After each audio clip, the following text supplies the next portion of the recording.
The Warhammer universe has already been the backdrop of a wide number of tabletop games, books, and video games, and fans have been clamoring for an MMO for some time.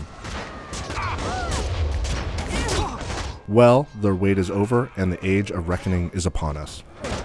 Reviewing an MMO is a strange process because it's hard to judge its longevity. The community can be radically different even just 6 months from now.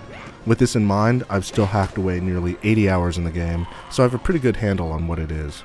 So what's the overall verdict? Simply put, it's one of the best MMOs out there this side of WoW.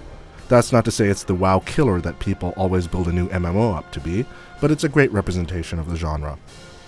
The game's background is set amidst a titanic war. The armies of order are up against the armies of destruction, and this consists of 6 different races that are thrown into the conflict. This is bad news for the armies involved, but great news for players. The scope of the game means that there will always be something to do. Each of the 6 factions have 3 classes, and those have different specialties, so you can play as a number of different combinations. I would have liked to see more initial customization options, but what they have is good.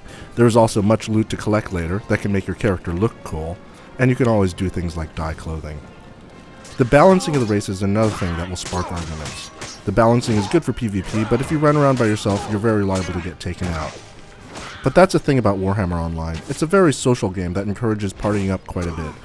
The world may not be as big as WoW, but this also means that you can run into more people during your travels. The partying system is very easy to use. Getting a good group for a public quest requires no hassle, and the overall experience is very pleasant.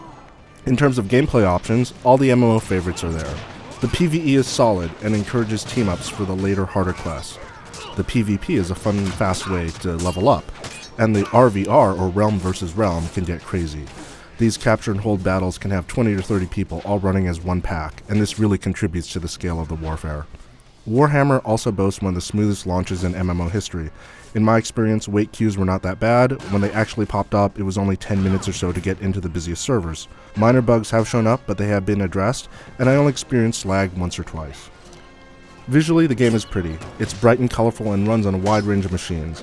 It's a little odd that it doesn't have the typical grim feeling that is normally associated with the Warhammer universe, but that's a matter of personal taste. The game isn't cutting edge, but it gets the job done. There is a nice variety of terrain, so it doesn't get boring to look at. The game is also very accessible. The Tome of Knowledge serves as a hitchhiker's guide to the Warhammer universe and streamlines your quests. Even WoW players who have no idea what Warhammer is will feel at home because of the similar vibes. Overall, this is an extremely polished MMO that offers a fresh experience for those who may be tiring of the world of Azeroth. It doesn't do much to reinvent the wheel, but then again, it didn't really have to. MMO fans will do well to pick this one up. For the full written review, head over to IGN.com.